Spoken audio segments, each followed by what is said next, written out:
La Guerra Fría está en pleno apogeo. En Nueva York, un hombre cae misteriosamente desde la ventana de un hotel. En Kentucky, mediante un experimento secreto, se administra LSD a presos durante 2 meses y medio. En Montreal, un médico suministra cientos de descargas eléctricas a sus pacientes psiquiátricos. ¿Hasta dónde llega la Agencia Central de Inteligencia para luchar contra la nueva amenaza del comunismo? Guerra bacteriológica, lavado de cerebro, incluso asesinato. ¿Cuál es la verdadera historia detrás de los experimentos secretos de la CIA?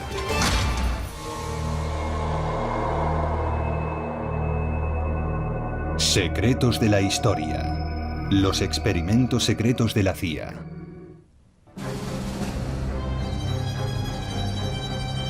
Manhattan, 1953. 2 de la mañana en un gélido fin de semana de Acción de Gracias. El Hotel Statler en la 7ª Avenida.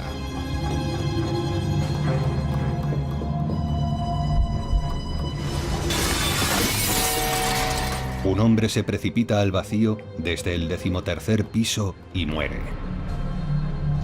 Armand Pastor, el encargado de noche del hotel, es el primero en llegar al lugar. Salí corriendo y vi un cuerpo tendido en el suelo junto a una pared.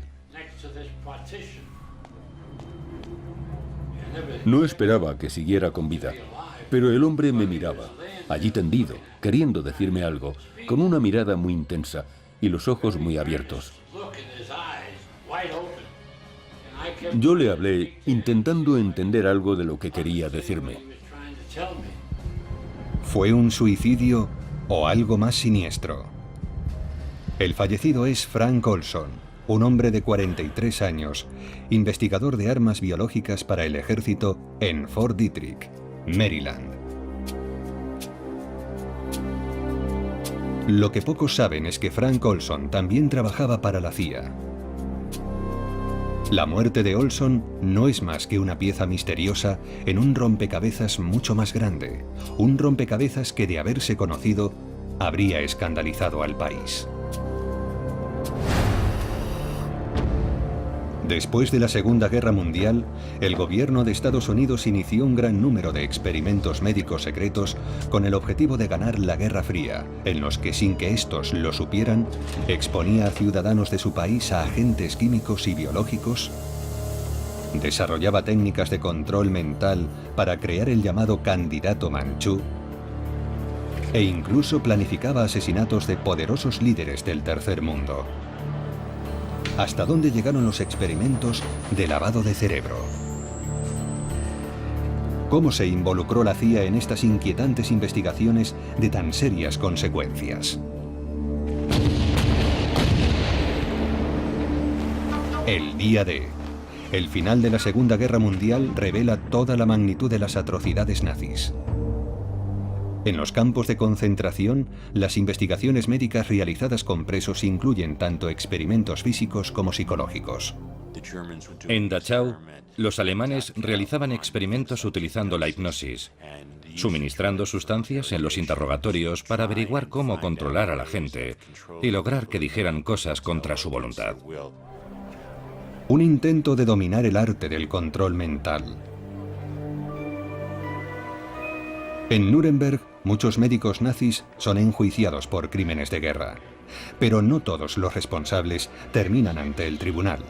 En secreto, la CIA traslada a Estados Unidos a científicos con conocimientos potencialmente útiles. Es la llamada Operación Sujetapapeles. No podían entrar con un visado del Departamento de Estado porque eran criminales de guerra.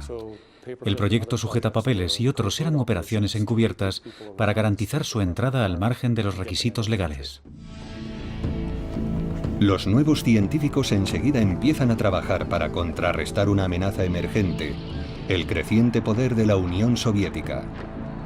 En los años siguientes, la Guerra Fría se intensifica a un ritmo alarmante y las superpotencias compiten por la supremacía militar y científica.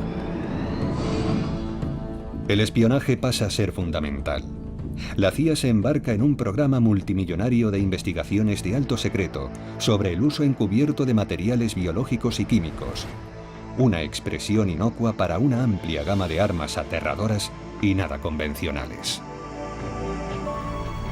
Bacterias para infectar al enemigo, venenos para asesinar, sueros de la verdad para interrogar. Al mando de estos proyectos clandestinos está el Dr. Sidney Gottlieb, director de la muy secreta división química de la CIA. Fue el químico que desarrolló la metodología para los trucos del oficio, el tipo de cosas que en las películas de James Bond se solía dar a la gente. Gottlieb trabaja en el desarrollo de armas biológicas para la CIA en estrecha colaboración con científicos del ejército en Fort Detrick, Maryland. En el botiquín de Fort Detrick había anthrax, peste, brucelosis, todas las enfermedades importantes. En 1953, el director de estas operaciones especiales en Fort Detrick era Frank Olson. La semana de Acción de Gracias, Olson está en Nueva York para una visita médica, pero los detalles son vagos. En ningún momento fue a su casa. Su familia se entera de su muerte la madrugada del sábado. Su hijo Eric tiene entonces 9 años. Tan solo dijeron que tenían que comunicarnos algo y que mi padre había caído o saltado por una ventana en Nueva York. Lo que les cuentan es tan vago como devastador. No nos dieron detalles, ni uno solo. Y la confusión entre si saltó o se cayó se generó desde el primer momento. Según el informe médico, el cuello y la cara de Olson presentan múltiples laceraciones. En el funeral, el ataúd permanece cerrado. La única explicación que nos dieron fue que estaba demasiado mal herido para verlo. Sin que la familia lo sepa, 2 hombres de la CIA asisten al funeral. El Dr. Sidney Gottlieb y su adjunto, el Dr. Robert Lasbrock. Y hay algo que la familia de Olson todavía no sabe. El agente Lasbrock estaba en la habitación del hotel de Nueva York cuando Olson cayó por la ventana y murió. Las extrañas circunstancias de la muerte de Olson plantean muchos interrogantes. Algunas respuestas se encuentran enterradas en su doble vida secreta trabajando para la CIA. La especialidad de Olson son los sistemas de suministro en aerosol, pero en 1953 su carrera ha evolucionado hacia investigaciones de alto secreto sobre la guerra bacteriológica. Durante los años que trabajó para el Estado, le dio muchas vueltas a lo que hacía y se planteó si estaba bien. La CIA y operaciones especiales del ejército planifican experimentos conjuntos para la dispersión de las nuevas armas biológicas. En más de una ocasión, simulan ataques a una ciudad entera. Uno de los objetivos, la metrópoli más poblada del país, Nueva York.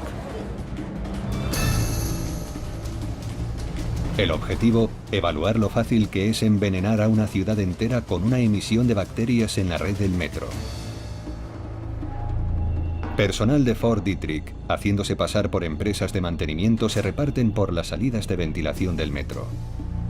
Con total discreción, dejan caer bacterias inofensivas a las vías, mientras otros agentes esperan para tomar muestras a lo largo de la red. El viento generado por los trenes transporta rápidamente los gérmenes por los túneles e infecta toda la red del metro en cuestión de minutos. Con una sustancia más letal, un ataque similar a una ciudad enemiga sería eficiente y mortífero. La CIA no está sola en su esfuerzo por desarrollar nuevas armas contra los comunistas. Estados Unidos firma un acuerdo tripartito con Canadá y Gran Bretaña, los 3 países que trabajan juntos para ganar la Guerra Fría. Las investigaciones británicas sobre guerra bioquímica se llevan a cabo en la base militar de Porton Down, en el suroeste de Inglaterra. Durante los años 30 y 40, Porton Down era líder mundial en investigación bioquímica. Allí conocían el intento de infectar la red del metro de Nueva York. Hubo un intercambio constante de información y la presencia de uno o más científicos estadounidenses en Porton Down era bastante frecuente. En mayo de 1953, los científicos de Porton Down investigan uno de los agentes neurotóxicos más letales conocidos por el hombre, el sarín. Los experimentos se realizan con militares voluntarios, pero los jóvenes soldados no tienen ni idea de lo que están haciendo.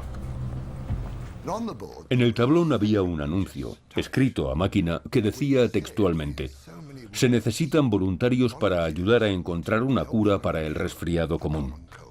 Los participantes recibirán una paga adicional. Yo no sabía nada de guerra bioquímica. Era increíblemente ingenuo. Al ofrecerse voluntario, Ken Earl se convierte en un confiado conejillo de Indias en la guerra contra la Unión Soviética. En Porton Down, el 4 de mayo, 2 técnicos les llevan a él y otros 5 hombres de las fuerzas aéreas a un cuarto muy pequeño. Los 2 hombres nos dijeron que nos remangáramos el brazo izquierdo para dejarlo al descubierto. Luego cogieron 2 trozos de tela y nos lo sujetaron al antebrazo.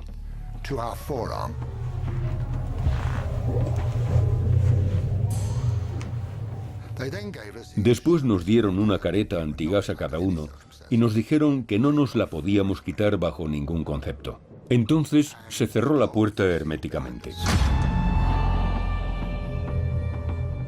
Era un cuartito muy pequeño. Y más tarde me enteré de que era una cámara de gas. Lo que te mete el miedo a la muerte en el cuerpo, desde luego.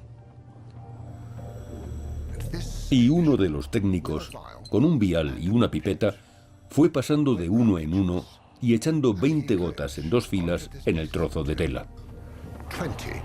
Era un líquido transparente. Yo no sabía lo que era ni tampoco lo cuestioné. El líquido incoloro es el agente neurotóxico sarín. El brazo lo absorbe rápidamente a través de la piel. Los efectos son inmediatos. Empecé a sentir una claustrofobia insoportable. No imaginaba el terror que sientes al verte atrapado y no poder respirar bien, o tener la sensación de que no puedes respirar. Sudaba copiosamente. Me encontraba muy mal, y aún hoy tengo pesadillas sobre aquello. Después de media hora nos dejaron salir, y salimos jadeando, resoplando y sudando al aire libre, a una hermosa y soleada mañana de mayo, la dicha más absoluta. ¡Qué maravilla estar vivo! La documentación correspondiente indica claramente que el objetivo del experimento es determinar la dosis letal de gas sarín. No tardan en obtener la respuesta. 2 días después hicieron exactamente lo mismo a otro grupo de 6 hombres. Sentado en mi silla había un joven de 20 años llamado Ronald Madison. Y la verdad, a los 45 minutos estaba muerto. La muerte más horrible que se puede imaginar. Echando espuma por la boca. Un hombre lo describió como si le salieran huevos de rana por la boca, una muerte terrible. Teniendo en cuenta las fechas de su pasaporte y anteriores visitas conocidas a Porton Down, hay muchas probabilidades de que Frank Olson fuera testigo del fatídico experimento. Según el periodista de investigación Gordon Thomas, Olson expresa su preocupación a un hombre llamado William Sargant. El Dr. Sargant era la gran eminencia psiquiátrica en Gran Bretaña. Era el director del Departamento de Medicina Psicológica del Hospital St. Thomas de Londres. Durante la Guerra Fría, tanto la inteligencia británica como la estadounidense piden asesoramiento a Sargant. Él decidía si, por ejemplo, un agente de los servicios de inteligencia estaba bien o si iba a levantar la liebre o no. Frank Olson le cuenta a Sargant lo que ha visto en Porton Down. Le dijo que había visto cosas que no deberían ocurrir. Por lo visto, Sargant tiene sus dudas sobre Olson. ¿Se pueden seguir confiando al estadounidense importantes investigaciones secretas de la Guerra Fría? En el verano de 1953, la Guerra de Corea está llegando a su fin. Una impactante noticia inunda todas las televisiones y radios. Pilotos estadounidenses capturados confiesan haber lanzado armas biológicas en Corea del Norte. Las bombas bacteriológicas se cargaron 15 minutos antes de nuestra misión. Normalmente nuestros aviones se cargan 2 horas o más antes de una misión. Los Estados Unidos niegan rotundamente la acusación. Los Estados Unidos no han utilizado ni están utilizando ningún tipo de armamento bacteriológico en Corea. Los comunistas han debido lavar el cerebro a los pilotos para que estos realicen confesiones falsas. ¿Pero cómo? La CIA está decidida a averiguarlo. En la CIA temían que los comunistas hubieran logrado importantes avances en temas como los interrogatorios o en hacer que la gente actuara contra su voluntad. Para combatir la nueva amenaza, la CIA pone en marcha una intensa iniciativa para dominar el arte del control mental. Buscaban formas de manipular y controlar el comportamiento humano. Estudiaron sustancias químicas, técnicas como el electroshock. Una sustancia en particular llama poderosamente su atención: la dietilamida de ácido lisérgico, o LSD. Tenían la esperanza de utilizar esas sustancias para ablandar a la gente antes de interrogarla, o para programar mentalmente a alguien y prepararlo para realizar misiones. 10 años antes de su apogeo como droga de ocio, el LSD se convierte en el centro de los esfuerzos de la CIA en su búsqueda del suero de la verdad perfecto. Solo hay un problema técnico: encontrar los candidatos adecuados.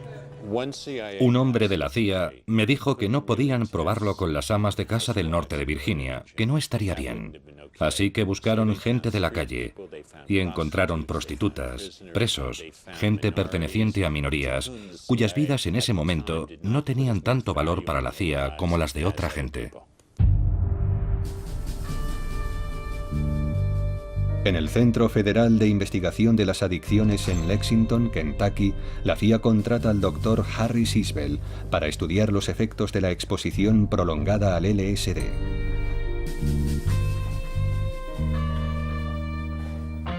Los candidatos son prisioneros adictos a la heroína, en su mayoría afroamericanos.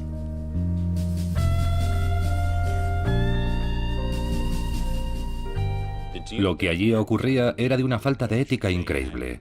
Tenían presos voluntarios a los que se les suministraba LSD como parte del experimento clínico, y después se les daba heroína como recompensa.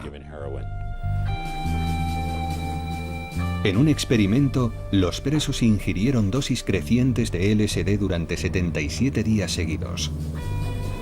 El Dr. Isbell lo calificó como la demostración de tolerancia a un fármaco más asombrosa que había visto jamás. Muchas de esas cosas vulneran el más mínimo sentido común y cualquier tipo de ética médica. Cualquiera pensaría que es imposible que un médico experimente con drogadictos, primero dándoles alucinógenos y después, como recompensa, suministrándoles más drogas adictivas. Pero eso ocurrió. Está perfectamente documentado. Instituciones de todo Estados Unidos se apuntan a las investigaciones de la CIA, sirviendo patrióticamente a su país en la lucha contra el comunismo. Mientras la CIA estudia los efectos del LSD en el individuo, el ejército amplía sus investigaciones aplicándolas a batallones enteros. Este experimento con drogas alucinógenas se grabó en la década de 1950. Se les administraba LSD y se les daba la orden de marchar en formación. Y en lugar de permanecer en formación, se desviaban en distintas direcciones, riendo, bromeando, sin ningún tipo de orden. El ejército buscaba una sustancia capaz de incapacitar al enemigo durante breves periodos de tiempo sin matarlo. Y al principio el LSD parecía poder ser útil para ese propósito. Para estas pruebas se utilizan voluntarios militares que saben que están tomando las sustancias. La CIA tiene en mente una misión muy distinta: probar las drogas sin el conocimiento de los sujetos. Se le podía administrar LSD a un diplomático ruso en una fiesta para conocer su reacción. ¿Podrías reclutarlo después? Lo importante era que los sujetos no lo supieran. La CIA monta casas seguras en Manhattan y San Francisco. Contratan a prostitutas para atraer a posibles sospechosos y administrarles LSD. Utilizan a mafiosos locales que se hacen pasar por agentes enemigos con secretos que compartir. La CIA escucha, con la esperanza de que la fatídica combinación de chica guapa y drogas haga hablar al hombre. El agente de narcóticos Ira Feldman es responsable de encontrar a esos sujetos no voluntarios. Teníamos prostitutas para que fueran a hablar con los hombres y les pusieran algo en la bebida, que más tarde me enteré que era LSD, y así hacerlos hablar. 10 o 15 minutos después, hablaban hasta por las orejas, ya fuera de secretos de Estado, de narcóticos o de asesinatos. Pero en el apogeo de la Guerra Fría, interrogar a los mafiosos locales es solo un primer ensayo. El verdadero desafío radica en las operaciones en el extranjero, en las inmediaciones del telón de acero. La Europa occidental y la Europa del Este fueron las primeras en la lucha contra el comunismo. Si llegaba un desertor y querían probar en él una sustancia nueva, mandaban a alguien de la inteligencia estadounidense. En la Alemania ocupada, la CIA perfecciona sus técnicas para descubrir la verdad. Las posibles víctimas para los interrogatorios son infinitas. Científicos desertores con valiosa información que compartir. Presuntos agentes dobles que venden secretos a los comunistas. Para la CIA, todos son carne de cañón. A una persona la llevaban a una casa en una ubicación segura. Allí la mantenían durante unos días, privándola quizá del sueño y de alimentos. Seguramente le administrarían alcohol, barbitúricos, alucinógenos u otras sustancias, y luego le aplicaban una serie de técnicas en los interrogatorios. Con el fin de probar estas técnicas a conciencia, la CIA debe llevar los interrogatorios hasta el horrible final. La expresión que la CIA utilizaba era experimentos terminales, para referirse a experimentos que conducían a la muerte o graves lesiones del interrogado. Entre los testigos de estos experimentos está Frank Olson, el científico de Fort Detrick. Su pasaporte muestra varios viajes a Alemania, uno en el verano de 1953. Lo que ve le perturba profundamente. De vuelta a Estados Unidos, Olson pasa por Inglaterra y allí visita una vez más a William Sargant, el asesor de inteligencia. Sargant me dijo textualmente que cuando Frank volvió aquella vez estaba muy diferente, que estaba como muy excitado, enfadado, molesto.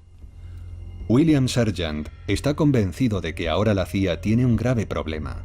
Los secretos de la Guerra Fría ya no están seguros en manos de Frank Olson. Así que cuando Olson despega de la base de la RAF en Northolt para volar de regreso a Washington, Sargant llama a su director en el MI6 y le dice: tenemos un problema. Seguramente la información fue pasando por la cadena de mando hasta llegar por fin a Washington. Cuando su marido regresa, Alice Olson nota un importante cambio en él. Aquel verano, cuando mi padre volvió, mi madre dijo que sabía que estaba muy afectado. Es probable que Olson fuera testigo de experimentos de alto secreto que pocos dentro de la CIA sabían que existían. Frank Olson tenía mucha información de primera mano sobre asuntos de alto secreto relacionados con armas y sustancias biológicas. Y, como tal, habría sido una importante fuente de preocupación si hubiera empezado a contar públicamente lo que sabía. Como director de las investigaciones sobre control mental, Sidney Gottlieb es el único que está al corriente de todo lo que sabe Olson. Si Olson está compartiendo secretos de Estado, Gottlieb necesita saberlo, y decide llevar a cabo un pequeño experimento por su cuenta. El Hotel Deep Creek Lodge en Maryland. Miércoles, 18 de noviembre de 1953. Frank Olson y 6 colegas de operaciones especiales en Fort Detrick asisten a una reunión clandestina. Allí se les unen representantes de la CIA, entre ellos Sidney Gottlieb y su adjunto, Robert Lasbrock. La invitación, que por alguna asombrosa razón aún tenemos, describe la tapadera de la reunión. Un grupo de periodistas que se reúnen en un bosque para hablar de periodismo de fauna y flora. Según los documentos de la CIA, la noche del jueves después de cenar, Gottlieb echa una pequeña cantidad de LSD en una botella de Cointreau.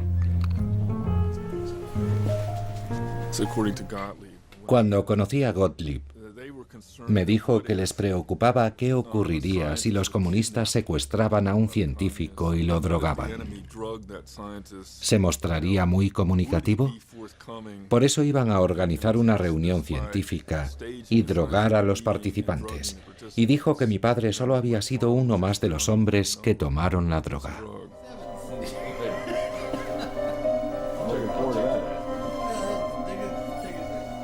Supuestamente, todos los científicos presentes, excepto 2, están drogados sin saberlo. 20 minutos más tarde, Gottlieb les cuenta lo que ha hecho, y la reunión se va deteriorando a medida que el narcótico va haciendo efecto. Pero lo que ocurre después sigue sin estar nada claro. Algunos creen que Olson es interrogado. Cuando vuelve a casa, está profundamente afectado. No estaba alucinado ni nada por el estilo, sencillamente estaba serio y disgustado. Dijo que había cometido un tremendo error y que había decidido que quería dejar su trabajo. En lugar de aceptar la renuncia de Olson, su jefe le envía a Nueva York para una terapia psiquiátrica. Va acompañado de Robert Lasbrock, de la CIA.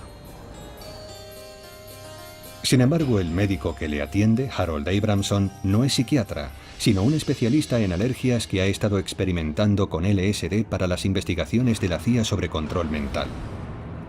Las notas del médico revelan varias visitas de Olson a lo largo de la semana. El viernes por la tarde, Olson llama a casa a su esposa, Alice. Dijo que se encontraba mucho mejor, que solo quería tranquilizarla y que tenía ganas de verla al día siguiente. Pero a las 2 de la madrugada del sábado, Frank Olson cae desde el 13º piso del hotel y muere. La CIA asegura que es un suicidio. No dan ninguna explicación a la familia, pero en secreto, la conclusión es que la causa está en el LSD ingerido 9 días antes. Pero podía haber sido algo aún más siniestro.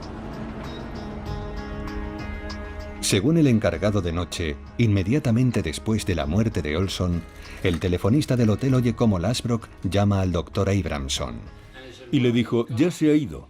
Y el hombre al otro lado de la línea dijo, qué pena. Y ambos colgaron. La conversación es sospechosamente breve. El suicidio inesperado de un paciente de Abramson normalmente conllevaría una conversación más extensa. No creo que nunca oiga hablar de un caso en el que alguien que se suicida salte por una ventana cerrada. Creo que intentaba decirme que alguien lo había tirado por la puñetera ventana.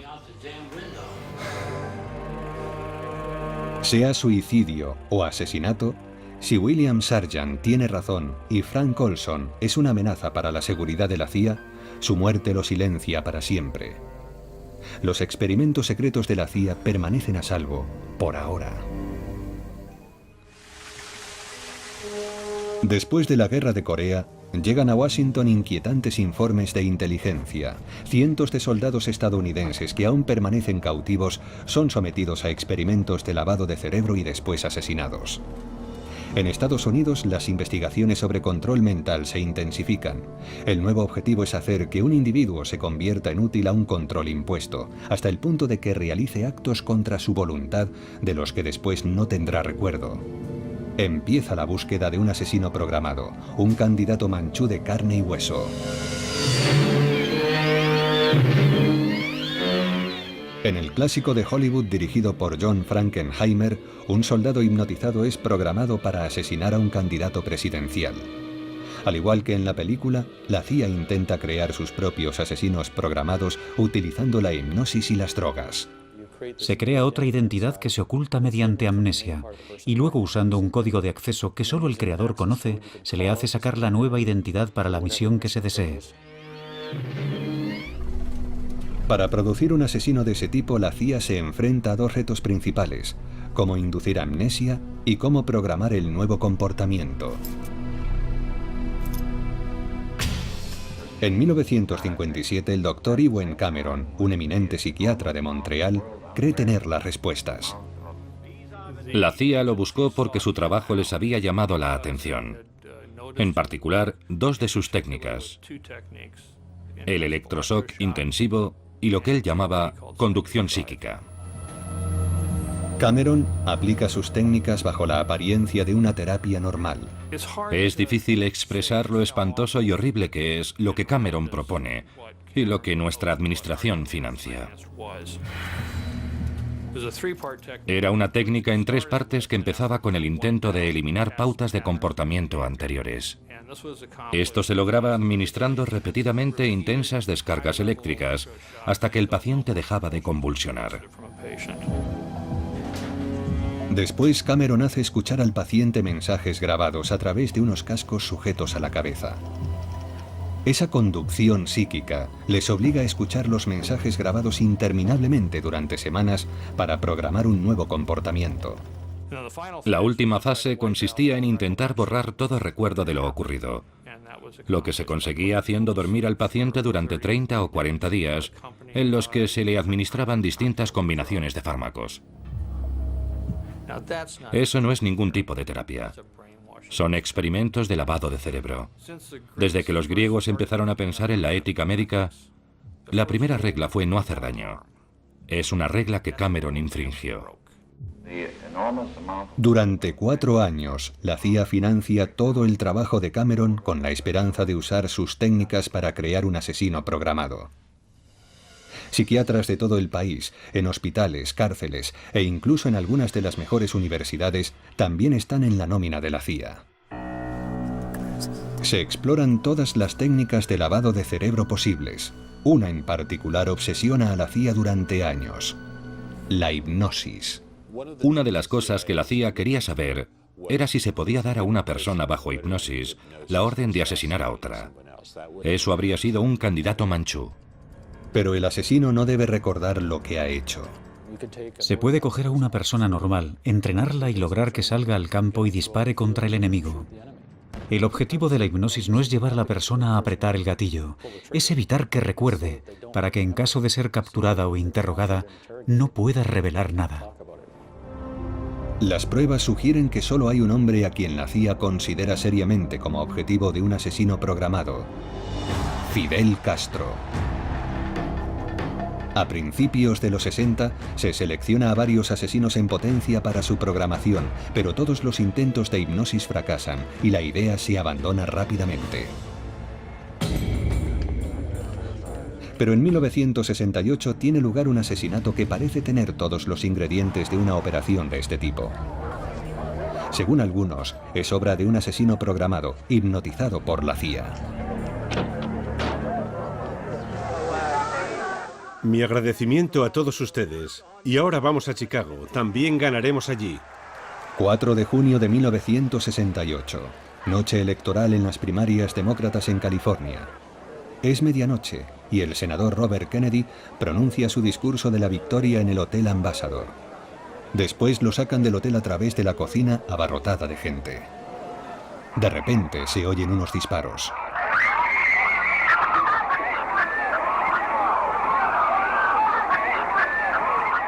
«26 horas más tarde, Robert Kennedy es declarado muerto. Mientras se llevan a su atacante, el joven Sirhan Vishara Sirhan, de 24 años, varios testigos reparan en su extraña actitud, como si estuviera en trance.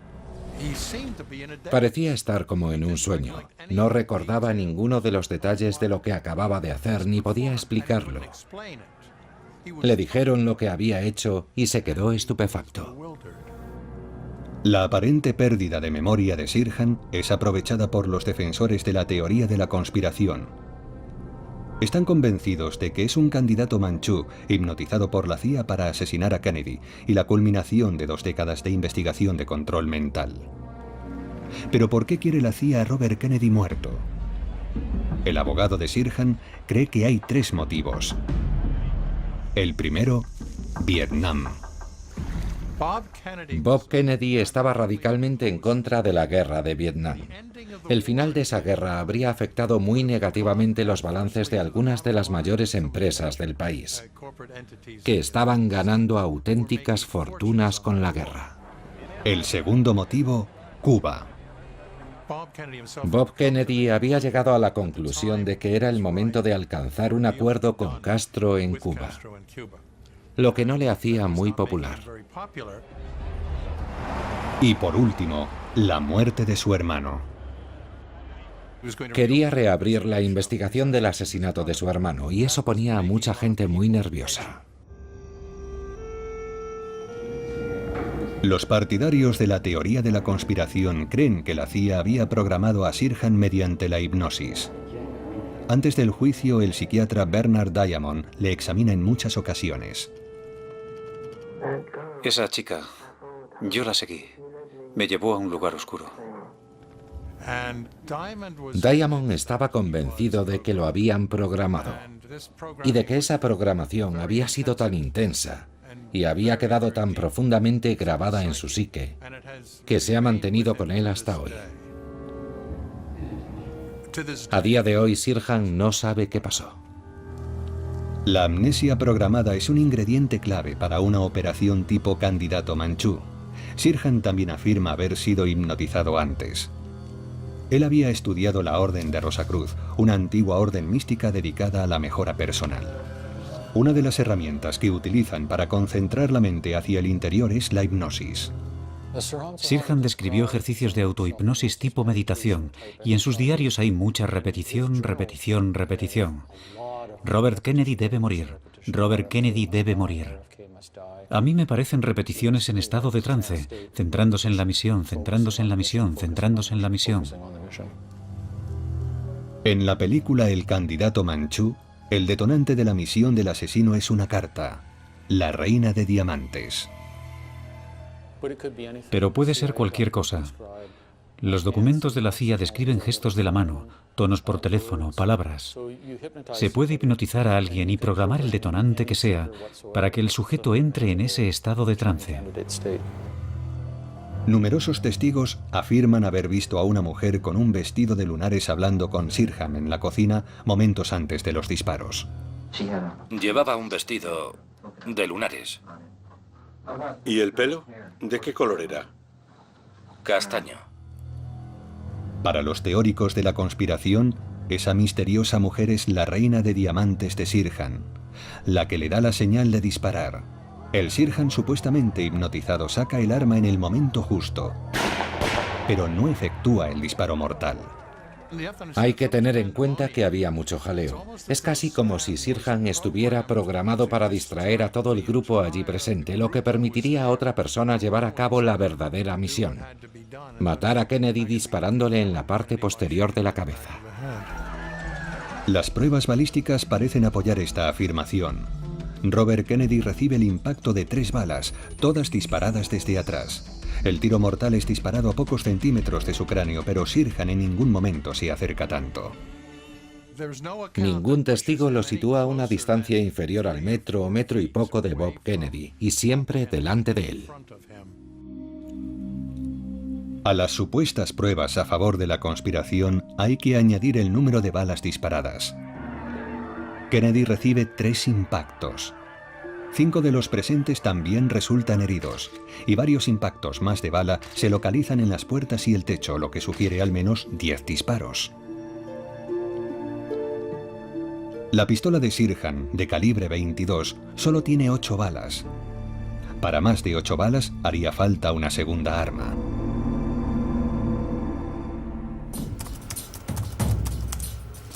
El historiador Mel Leighton ha pasado años investigando el asesinato. Intenta localizar a la joven del vestido de lunares que supuestamente fue vista hablando con Sirhan. Después de repasar las imágenes tomadas aquella noche en el Hotel Ambassador, he aislado la imagen de una joven con un vestido de lunares, de pie junto a un hombre que se parece a Sirhan. Pero no es él. Es posible que las declaraciones de los testigos sobre una joven con un vestido de lunares con Sirhan sean una confusión de identidad. Leighton cree que Sirhan pudo haber disparado a Kennedy de cerca por detrás, incluso estando situado a 1 metro delante del senador. Cuando Kennedy se abría paso entre la multitud por la cocina, en un momento dado se volvió hacia su izquierda para dar la mano a los trabajadores. Kennedy estira el brazo, presentando a Sirhan el lado derecho de su cuerpo. A Robert Kennedy le disparan bajo la axila, porque evidentemente estaba levantando el brazo derecho como reacción defensiva, y después el arco de la pistola iba siguiendo la cabeza de Kennedy mientras éste se desplomaba.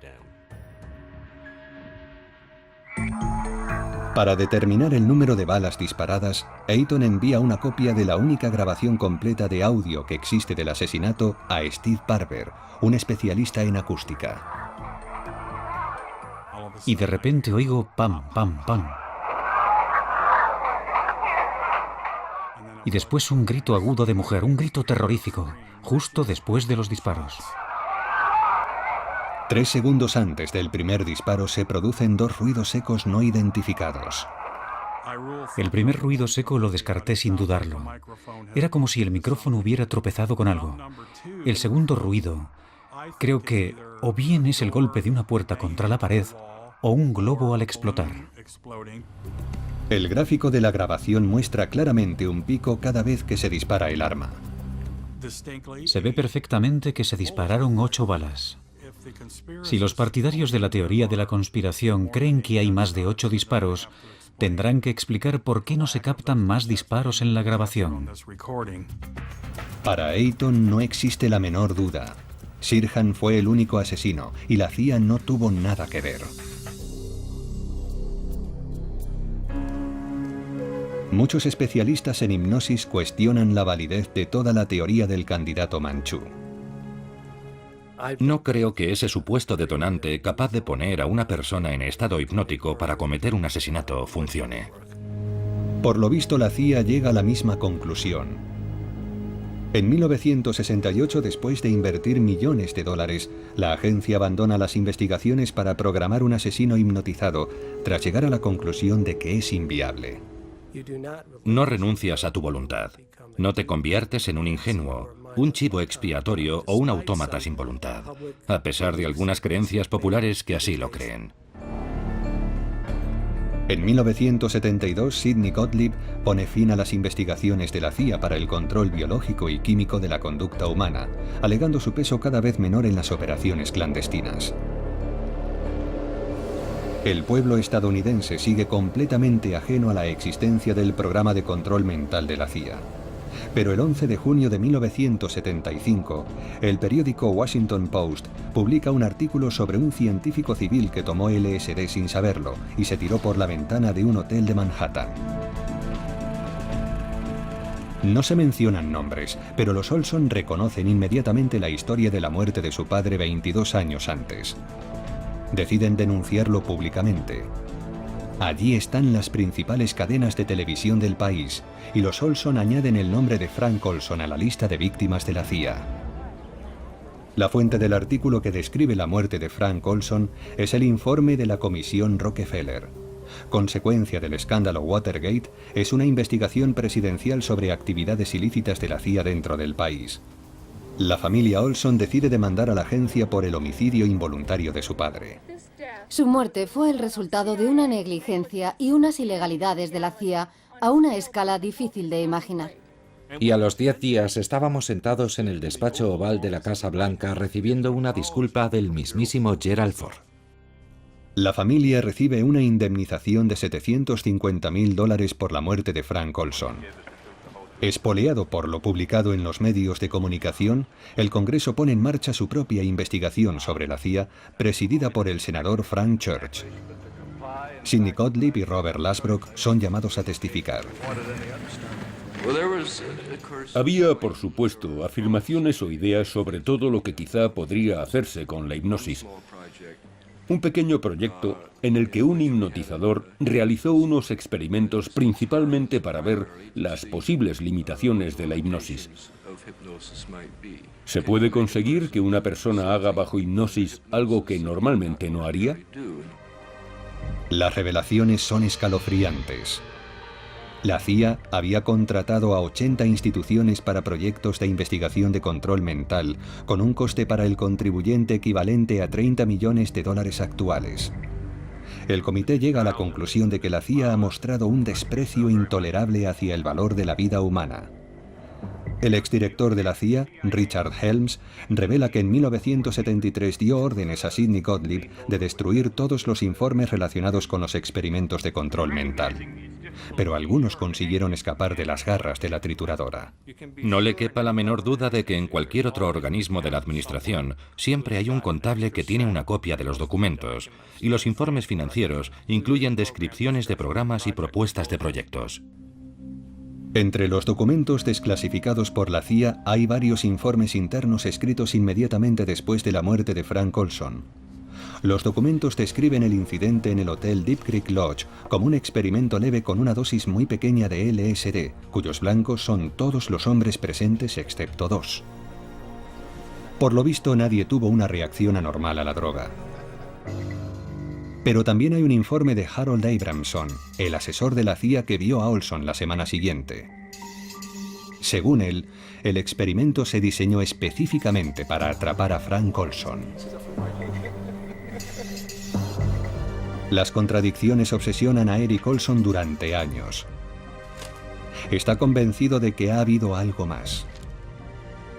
En su búsqueda de respuestas, decide por fin preguntar al único hombre en quien sabe que puede confiar, su padre.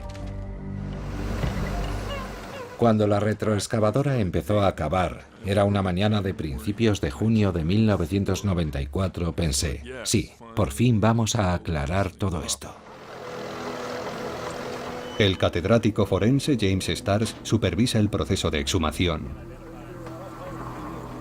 El cuerpo estaba, ¿cómo diría yo?, excepcionalmente bien conservado.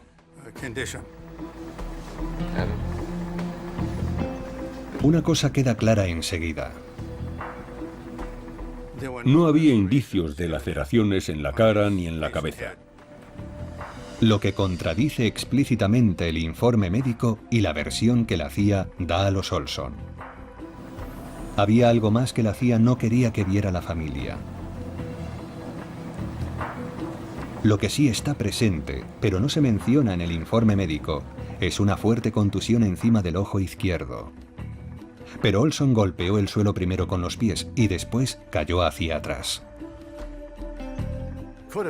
Puede ser que alguien, tal y como habíamos supuesto, primero le golpeara en la cabeza, dejándolo incapaz de protegerse, y después hiciera lo inevitable, tirarlo por la ventana.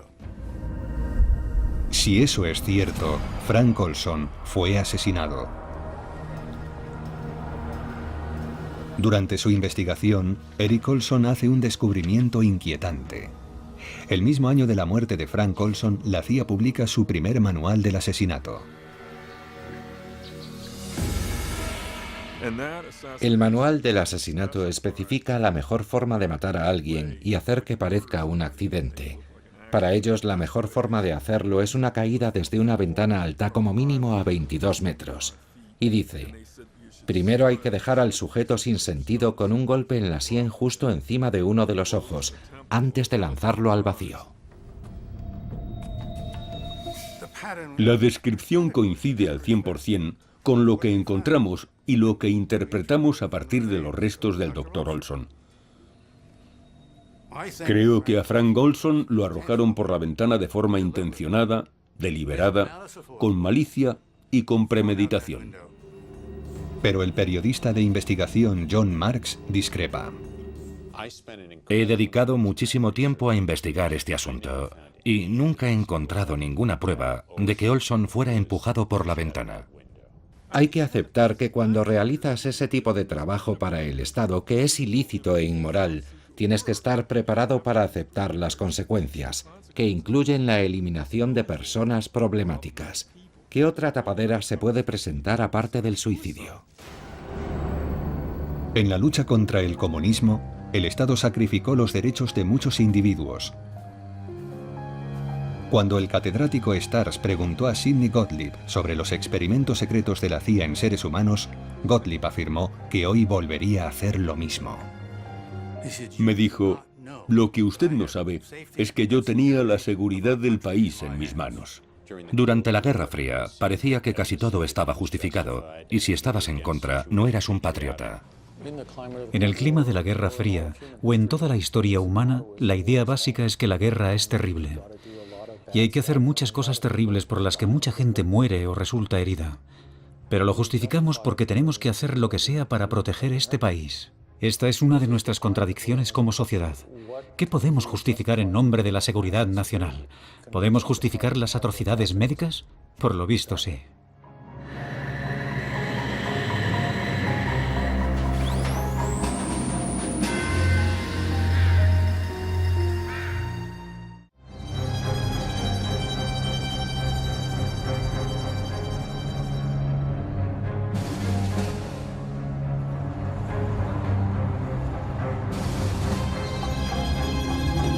En 1968, después de invertir millones de dólares, la agencia abandona las investigaciones para programar un asesino hipnotizado, tras llegar a la conclusión de que es inviable. No renuncias a tu voluntad. No te conviertes en un ingenuo, un chivo expiatorio o un autómata sin voluntad, a pesar de algunas creencias populares que así lo creen.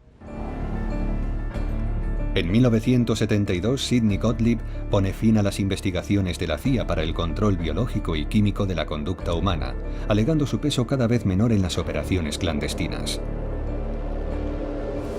El pueblo estadounidense sigue completamente ajeno a la existencia del programa de control mental de la CIA. Pero el 11 de junio de 1975, el periódico Washington Post publica un artículo sobre un científico civil que tomó LSD sin saberlo y se tiró por la ventana de un hotel de Manhattan. No se mencionan nombres, pero los Olson reconocen inmediatamente la historia de la muerte de su padre 22 años antes. Deciden denunciarlo públicamente. Allí están las principales cadenas de televisión del país, y los Olson añaden el nombre de Frank Olson a la lista de víctimas de la CIA. La fuente del artículo que describe la muerte de Frank Olson es el informe de la Comisión Rockefeller. Consecuencia del escándalo Watergate, es una investigación presidencial sobre actividades ilícitas de la CIA dentro del país. La familia Olson decide demandar a la agencia por el homicidio involuntario de su padre. Su muerte fue el resultado de una negligencia y unas ilegalidades de la CIA a una escala difícil de imaginar. Y a los 10 días estábamos sentados en el despacho oval de la Casa Blanca recibiendo una disculpa del mismísimo Gerald Ford. La familia recibe una indemnización de $750.000 por la muerte de Frank Olson. Espoleado por lo publicado en los medios de comunicación, el Congreso pone en marcha su propia investigación sobre la CIA, presidida por el senador Frank Church. Sidney Gottlieb y Robert Lasbrock son llamados a testificar. Había, por supuesto, afirmaciones o ideas sobre todo lo que quizá podría hacerse con la hipnosis. Un pequeño proyecto en el que un hipnotizador realizó unos experimentos principalmente para ver las posibles limitaciones de la hipnosis. ¿Se puede conseguir que una persona haga bajo hipnosis algo que normalmente no haría? Las revelaciones son escalofriantes. La CIA había contratado a 80 instituciones para proyectos de investigación de control mental, con un coste para el contribuyente equivalente a $30 millones actuales. El comité llega a la conclusión de que la CIA ha mostrado un desprecio intolerable hacia el valor de la vida humana. El exdirector de la CIA, Sin embargo, el médico que le atiende, Harold Abramson, no es psiquiatra, sino un especialista en alergias que ha estado experimentando con LSD para las investigaciones de la CIA sobre control mental. Las notas del médico revelan varias visitas de Olson a lo largo de la semana. El viernes por la tarde, Olson llama a casa a su esposa, Alice. Dijo que se encontraba mucho mejor, que solo quería tranquilizarla y que tenía ganas de verla al día siguiente. Pero a las 2 de la madrugada del sábado, Frank Olson cae desde el 13º piso del hotel y muere. La CIA asegura que es un suicidio. No dan ninguna explicación a la familia, pero en secreto, la conclusión es que la causa está en el LSD ingerido 9 días antes. Pero podía haber sido algo aún más siniestro. Según el encargado de noche, inmediatamente después de la muerte de Olson, el telefonista del hotel oye cómo Lasbrock llama al doctor Abramson. Y le dijo, ya se ha ido. Y el hombre al otro lado de la línea dijo, qué pena. Y ambos colgaron. La conversación es sospechosamente breve. El suicidio inesperado de un paciente de Abramson normalmente conllevaría una conversación más extensa. No creo que nunca oiga hablar de un caso en el que alguien que se suicida salte por una ventana cerrada. Creo que intentaba decirme que alguien lo había tirado por la puñetera ventana. Sea suicidio o asesinato, si William Sargant tiene razón y Frank Olson es una amenaza para la seguridad de la CIA, su muerte lo silencia para siempre. Los experimentos secretos de la CIA permanecen a salvo, por ahora. Después de la Guerra de Corea, llegan a Washington inquietantes informes de inteligencia. Cientos de soldados estadounidenses que aún permanecen cautivos son sometidos a experimentos de lavado de cerebro y después asesinados. En Estados Unidos, las investigaciones sobre control mental se intensifican. El nuevo objetivo es hacer que un individuo se convierta en útil a un control impuesto, hasta el punto de que realice actos contra su voluntad de los que después no tendrá recuerdo. Empieza la búsqueda de un asesino programado, un candidato manchú de carne y hueso. En el clásico de Hollywood dirigido por John Frankenheimer, un soldado hipnotizado es programado para asesinar a un candidato presidencial. Al igual que en la película, la CIA intenta crear sus propios asesinos programados utilizando la hipnosis y las drogas. Intentar borrar todo recuerdo de lo ocurrido, lo que se conseguía haciendo dormir al paciente durante 30 o 40 días, en los que se le administraban distintas combinaciones de fármacos. Eso no es ningún tipo de terapia. Son experimentos de lavado de cerebro. Desde que los griegos empezaron a pensar en la ética médica, la primera regla fue no hacer daño. Es una regla que Cameron infringió. Durante 4 años, la CIA financia todo el trabajo de Cameron con la esperanza de usar sus técnicas para crear un asesino programado. Psiquiatras de todo el país, en hospitales, cárceles e incluso en algunas de las mejores universidades, también están en la nómina de la CIA. Se exploran todas las técnicas de lavado de cerebro posibles. Una en particular obsesiona a la CIA durante años: la hipnosis. Una de las cosas que la CIA quería saber era si se podía dar a una persona bajo hipnosis la orden de asesinar a otra. Eso habría sido un candidato manchú. Pero el asesino no debe recordar lo que ha hecho. Se puede coger a una persona normal, entrenarla y lograr que salga al campo y dispare contra el enemigo. El objetivo de la hipnosis no es llevar a la persona a apretar el gatillo, es evitar que recuerde, para que en caso de ser capturada o interrogada, no pueda revelar nada. Las pruebas sugieren que solo hay un hombre a quien la CIA considera seriamente como objetivo de un asesino programado: Fidel Castro. A principios de los 60, se selecciona a varios asesinos en potencia para su programación, pero todos los intentos de hipnosis fracasan y la idea se abandona rápidamente. Pero en 1968 tiene lugar un asesinato que parece tener todos los ingredientes de una operación de este tipo. Según algunos, es obra de un asesino programado, hipnotizado por la CIA. Mi agradecimiento a todos ustedes. Y ahora vamos a Chicago. También ganaremos allí. 4 de junio de 1968. Noche electoral en las primarias demócratas en California. Es medianoche y el senador Robert Kennedy pronuncia su discurso de la victoria en el Hotel Ambassador. Después lo sacan del hotel a través de la cocina abarrotada de gente. De repente se oyen unos disparos.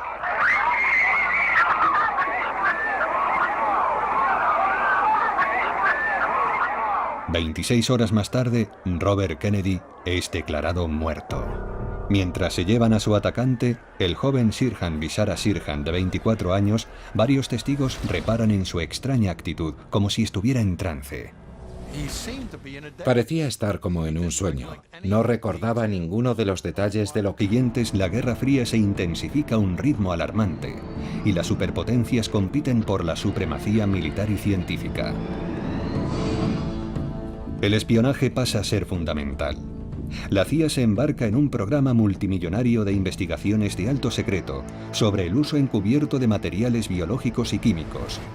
una expresión inocua para una amplia gama de armas aterradoras y nada convencionales. Bacterias para infectar al enemigo, venenos para asesinar, sueros de la verdad para interrogar.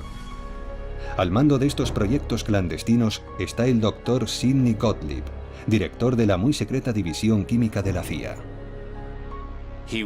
Fue el químico que desarrolló la metodología para los trucos del oficio, el tipo de cosas que en las películas de James Bond se solía dar a la gente. Gottlieb trabaja en el desarrollo de armas biológicas para la CIA en estrecha colaboración con científicos del ejército en Fort Detrick, Maryland. En el botiquín de Fort Detrick había anthrax, peste, brucelosis, todas las enfermedades importantes. En 1953, el director de estas operaciones especiales en Fort Detrick era Frank Olson. La semana de Acción de Gracias, Olson está en Nueva York para una visita médica, pero los detalles son vagos. En ningún momento fue a su casa. Su familia se entera de su muerte la madrugada del sábado. Su hijo Eric tiene entonces 9 años. Tan solo dijeron que tenían que comunicarnos algo y que mi padre había caído o saltado por una ventana en Nueva York. Lo que les cuentan es tan vago como devastador. No nos dieron detalles, ni uno solo. Y la confusión entre si saltó o se cayó se generó desde el primer momento. Según el informe médico, el cuello y la cara de Olson presentan múltiples laceraciones.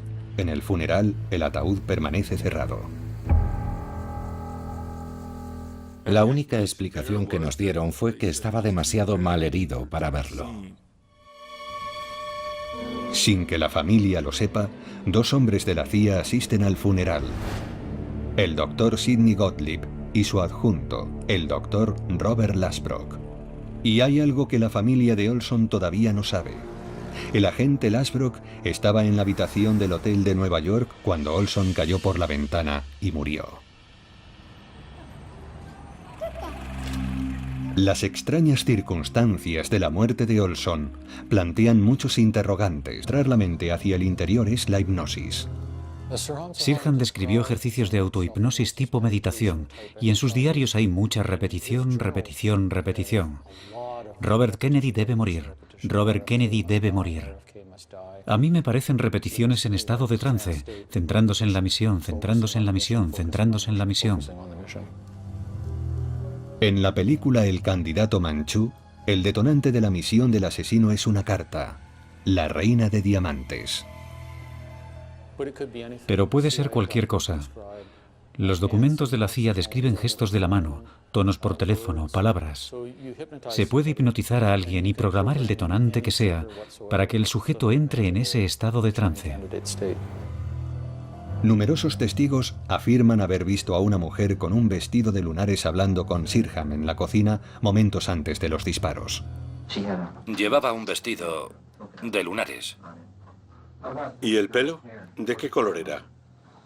Castaño. Para los teóricos de la conspiración, esa misteriosa mujer es la reina de diamantes de Sirhan, la que le da la señal de disparar. El Sirhan supuestamente hipnotizado saca el arma en el momento justo, pero no efectúa el disparo mortal. Hay que tener en cuenta que había mucho jaleo. Es casi como si Sirhan estuviera programado para distraer a todo el grupo allí presente, lo que permitiría a otra persona llevar a cabo la verdadera misión: matar a Kennedy disparándole en la parte posterior de la cabeza. Las pruebas balísticas parecen apoyar esta afirmación. Robert Kennedy recibe el impacto de 3 balas, todas disparadas desde atrás. El tiro mortal es disparado a pocos centímetros de su cráneo, pero Sirhan en ningún momento se acerca tanto.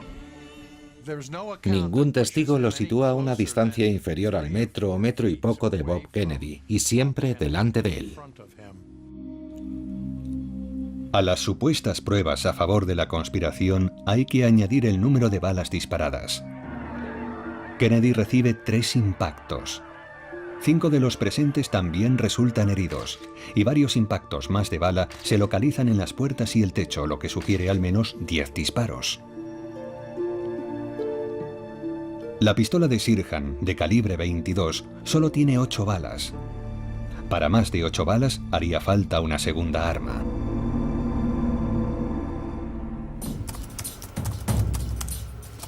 El historiador Mel Leighton ha pasado años investigando el asesinato. Intenta localizar a la joven del vestido de lunares que supuestamente fue vista hablando con Sirhan. Después de repasar las imágenes tomadas aquella noche en el Hotel Ambassador, he aislado la imagen de una joven con un vestido de lunares, de pie junto a un hombre que se parece a Sirhan. La expresión que la CIA utilizaba era experimentos terminales, para referirse a experimentos que conducían a la muerte o graves lesiones del interrogado. Entre los testigos de estos experimentos está Frank Olson, el científico de Fort Detrick. Su pasaporte muestra varios viajes a Alemania, uno en el verano de 1953. Lo que ve le perturba profundamente. De vuelta a Estados Unidos, Olson pasa por Inglaterra y allí visita una vez más a William Sargant, el asesor de inteligencia. Sargant me dijo textualmente que cuando Frank volvió aquella vez estaba muy diferente, que estaba como muy excitado, enfadado, molesto. William Sargant está convencido de que ahora la CIA tiene un grave problema. Los secretos de la Guerra Fría ya no están seguros en manos de Frank Olson. Así que cuando Olson despega de la base de la RAF en Northolt para volar de regreso a Washington, Sargant llama a su director en el MI6 y le dice: tenemos un problema. Seguramente la información fue pasando por la cadena de mando hasta llegar por fin a Washington. Cuando su marido regresa, Alice Olson nota un importante cambio en él. Aquel verano, cuando mi padre volvió, mi madre dijo que sabía que estaba muy afectado. Es probable que Olson fuera testigo de experimentos de alto secreto que pocos dentro de la CIA sabían que existían. Frank Olson tenía mucha información de primera mano sobre asuntos de alto secreto relacionados con armas y sustancias biológicas. Y, como tal, habría sido una importante fuente de preocupación si hubiera empezado a contar públicamente lo que sabía. Como director de las investigaciones sobre control mental, Sidney Gottlieb es el único que está al corriente de todo lo que sabe Olson. Si Olson está compartiendo secretos de Estado, Gottlieb necesita saberlo, y decide llevar a cabo un pequeño experimento por su cuenta. El Hotel Deep Creek Lodge en Maryland. Miércoles, 18 de noviembre de 1953. Frank Olson y 6 colegas de operaciones especiales en Fort Detrick asisten a una reunión clandestina. Allí se les unen representantes de la CIA, entre ellos Sidney Gottlieb y su adjunto, Robert Lasbrock. La invitación, que por alguna asombrosa razón aún tenemos, describe la tapadera de la reunión. Un grupo de periodistas que se reúnen en un bosque para hablar de periodismo de fauna y flora. Según los documentos de la CIA, la noche del jueves después de cenar, Gottlieb echa una pequeña cantidad de LSD en una botella de Cointreau. De Corea, llegan a Washington inquietantes informes de inteligencia. Cientos de soldados estadounidenses que aún permanecen cautivos son sometidos a experimentos de lavado de cerebro y después asesinados. En Estados Unidos, las investigaciones sobre control mental se intensifican. El nuevo objetivo es hacer que un individuo se convierta en útil a un control impuesto, hasta el punto de que realice actos contra su voluntad de los que después no tendrá recuerdo. Empieza la búsqueda de un asesino programado, un candidato manchú de carne y hueso. En el clásico de Hollywood dirigido por John Frankenheimer, un soldado hipnotizado es programado para asesinar a un candidato presidencial. Al igual que en la película, la CIA intenta crear sus propios asesinos programados utilizando la hipnosis y las drogas. Se crea otra identidad que se oculta mediante amnesia, y luego, usando un código de acceso que solo el creador conoce, se le hace sacar la nueva identidad para la misión que se desee. Para producir un asesino de ese tipo, la CIA se enfrenta a 2 retos principales: cómo inducir amnesia y cómo programar el nuevo comportamiento. En 1957, el Dr. Ewen Cameron, un eminente psiquiatra de Montreal, cree tener las respuestas. La CIA lo buscó porque su trabajo les había llamado la atención. En particular, dos de sus técnicas: el electroshock intensivo y lo que él llamaba conducción psíquica. Cameron aplica sus técnicas bajo la apariencia de una terapia normal. Es difícil expresar lo espantoso y horrible que es lo que Cameron propone y lo que nuestra administración financia. Era una técnica en 3 partes que empezaba con el intento de eliminar pautas de comportamiento anteriores. Esto se lograba administrando repetidamente intensas descargas eléctricas hasta que el paciente dejaba de convulsionar. Después, Cameron hace escuchar al paciente mensajes grabados a través de unos cascos sujetos a la cabeza. Esa conducción psíquica les obliga a escuchar los mensajes grabados interminablemente durante semanas para programar un nuevo comportamiento. La última fase consistía en intentar borrar todo recuerdo de lo ocurrido, lo que se conseguía haciendo dormir al paciente durante 30 o 40 días, en los que se le administraban distintas combinaciones de fármacos. Eso no es ningún tipo de terapia. Son experimentos de lavado de cerebro. Desde que los griegos empezaron a pensar en la ética médica, la primera regla fue no hacer daño. Es una regla que Cameron infringió. Durante 4 años, la CIA financia todo el trabajo de Cameron. Olson expresa su preocupación a un hombre llamado William Sargant. El Dr. Sargant era la gran eminencia psiquiátrica en Gran Bretaña.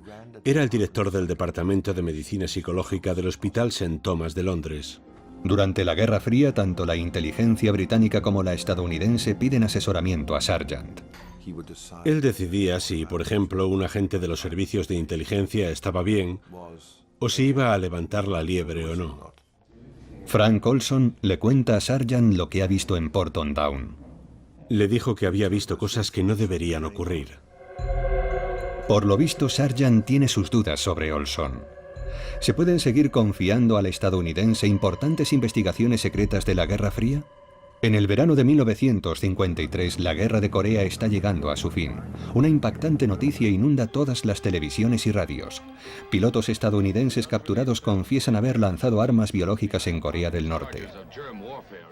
Las bombas bacteriológicas se cargaron 15 minutos antes de nuestra misión. Normalmente nuestros aviones se cargan 2 horas o más antes de una misión. Los Estados Unidos niegan rotundamente la acusación. Los Estados Unidos no han utilizado ni están utilizando ningún tipo de armamento bacteriológico en Corea. Los comunistas han debido lavar el cerebro a los pilotos para que estos realicen confesiones falsas. ¿Pero cómo? La CIA está decidida a averiguarlo. En la CIA temían que los comunistas hubieran logrado importantes avances en temas como los interrogatorios o en hacer que la gente actuara contra su voluntad. Para combatir la nueva amenaza, la CIA pone en marcha una intensa iniciativa para dominar el arte del control mental. Buscaban formas de manipular y controlar el comportamiento humano. Estudiaron sustancias químicas, técnicas como el electroshock. Una sustancia en particular llama poderosamente su atención: la dietilamida de ácido lisérgico, o LSD. Tenían la esperanza de utilizar esas sustancias para ablandar a la gente antes de interrogarla, o para programar mentalmente a alguien y prepararlo para realizar misiones. 10 años antes de su apogeo como droga de ocio, el LSD se convierte en el centro de los esfuerzos de la CIA en su búsqueda del suero de la verdad perfecto. Solo hay un problema técnico: encontrar los candidatos adecuados. Un hombre de la CIA me dijo que no podían probarlo con las amas de casa del norte de Virginia, que no estaría bien. Así que buscaron gente de la calle y encontraron prostitutas, presos, gente perteneciente a minorías, cuyas vidas en ese momento no tenían tanto valor para la CIA como las de otra gente. En el Centro Federal de Investigación de las Adicciones en Lexington, hasta el punto de que realice actos contra su voluntad de los que después no tendrá recuerdo. empieza la búsqueda de un asesino programado, un candidato manchú de carne y hueso. En el clásico de Hollywood dirigido por John Frankenheimer, un soldado hipnotizado es programado para asesinar a un candidato presidencial.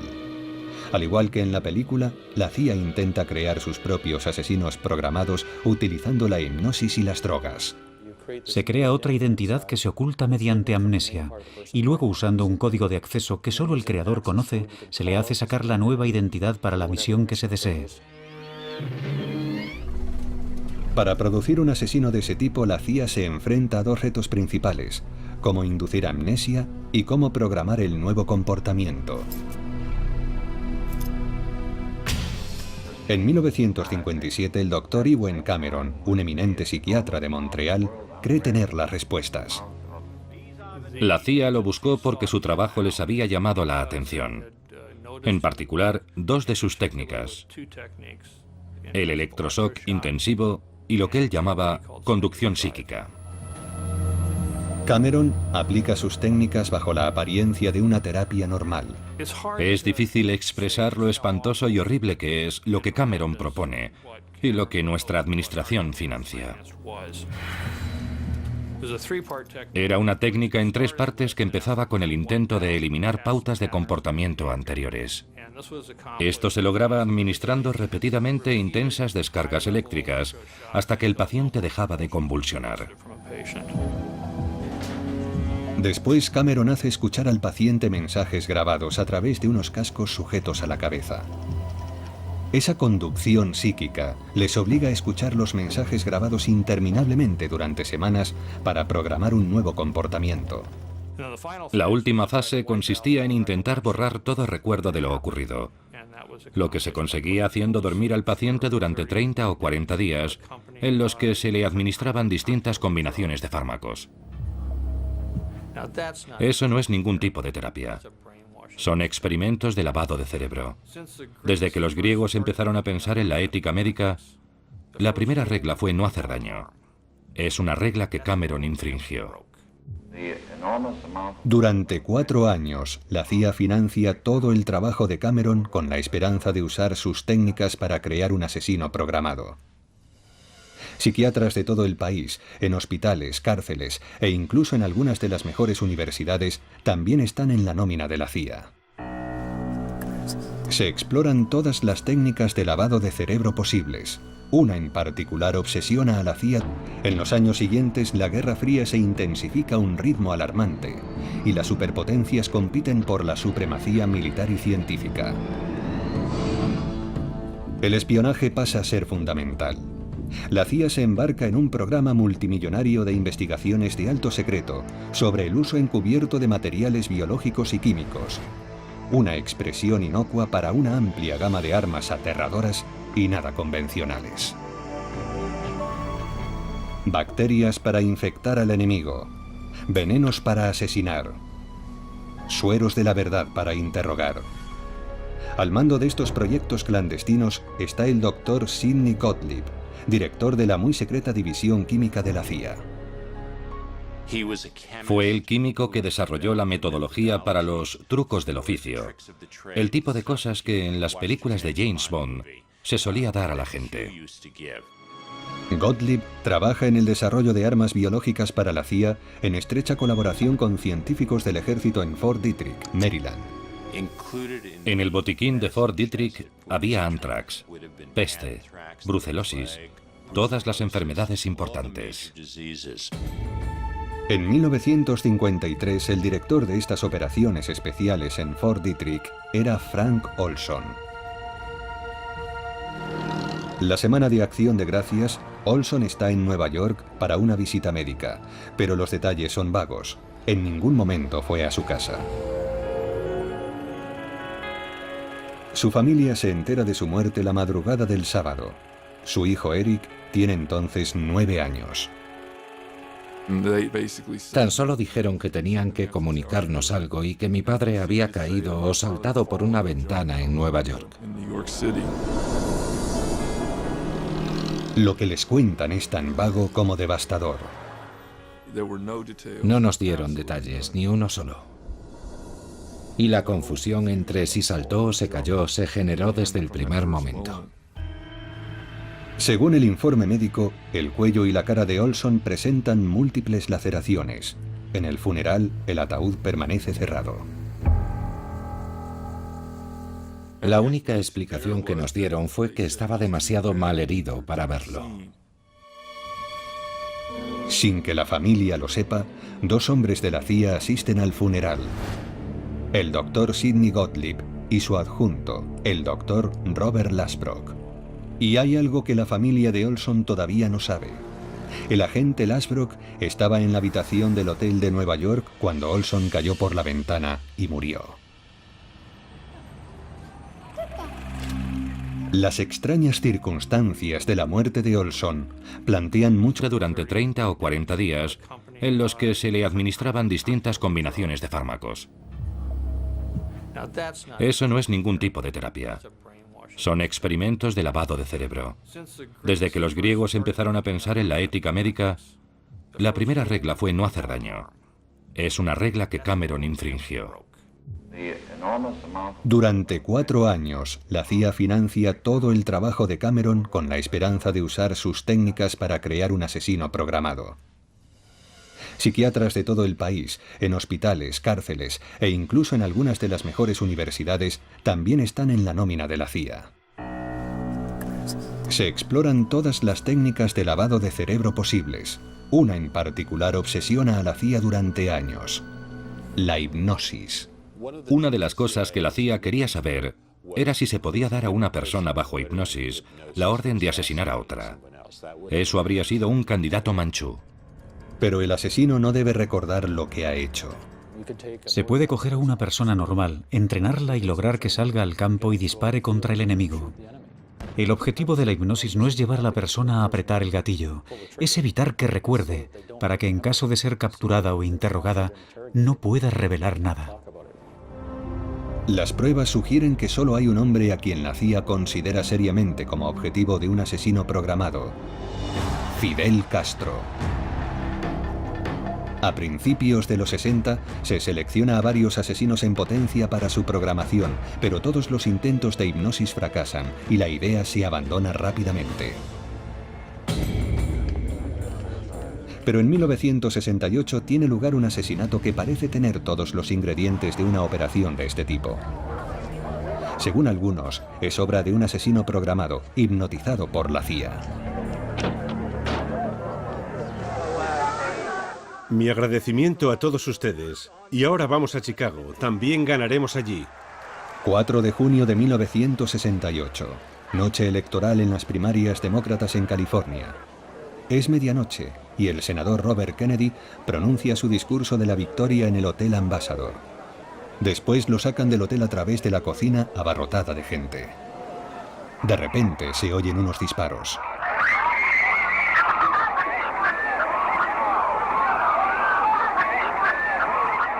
«26 horas más tarde, Robert Kennedy es declarado muerto.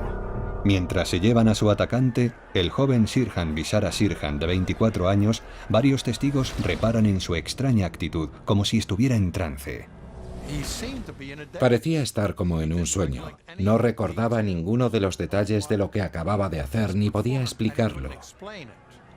Le dijeron lo que había hecho.